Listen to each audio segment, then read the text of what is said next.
بسم اللہ الرحمن الرحیم۔ السلام علیکم محترم ناظرین، نہ جانے اللہ تعالیٰ کو اس کے کون سے انداز، کون سی ادا محبوب ٹھہری۔ لبیک اللہم لبیک۔ زیر نظر تصویر ایک سادہ دل مسافر عامر کی ہے جس کا تعلق لیبیا سے ہے۔ عامر اس سال حج کی نیت سے روانہ ہوا۔ جب ایئرپورٹ پر پہنچا تو محض اپنے نام عامر القذافی میں موجود ایک لفظ کے باعث اسے سیکیورٹی کلیئرنس نہ دی گئی۔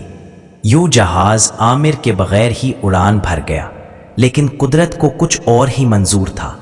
کچھ ہی دیر بعد جہاز میں فنی خرابی پیدا ہوئی اور وہ واپس اسی ایئرپورٹ پر لینڈ کر گیا۔ عامر نے ایک بار پھر عاجزی سے درخواست کی کہ اسے بھی حج بیت اللہ کی سعادت کے لیے جانے دیا جائے، مگر پائلٹ نے جہاز کے دروازے کھولنے سے انکار کر دیا۔ مرمت کے بعد جہاز نے دوبارہ پرواز کی، لیکن پھر وہی ہوا۔ دوسری بار بھی فنی خرابی کے باعث جہاز کو واپس لینڈ کرنا پڑا۔ عامر نے ایک اور کوشش کی، لیکن اس بار بھی اسے سوار ہونے کی اجازت نہ ملی، اور یوں جہاز تیسری بار روانہ ہوا۔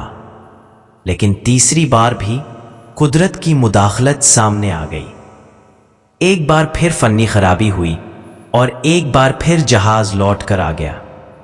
اس بار پائلٹ نے صاف لفظوں میں کہا، جب تک عامر ہمارے ساتھ سوار نہیں ہوتا میں جہاز نہیں اڑاؤں گا۔ یوں عامر کو سیکیورٹی کلیئرنس دے دی گئی اور اسے حج بیت اللہ کے قافلے میں شامل کر لیا گیا۔ جہاز اس بار بخیر و عافیت سعودی عرب کے ایئرپورٹ پر لینڈ کر گیا۔ یہی ہے قبولیت۔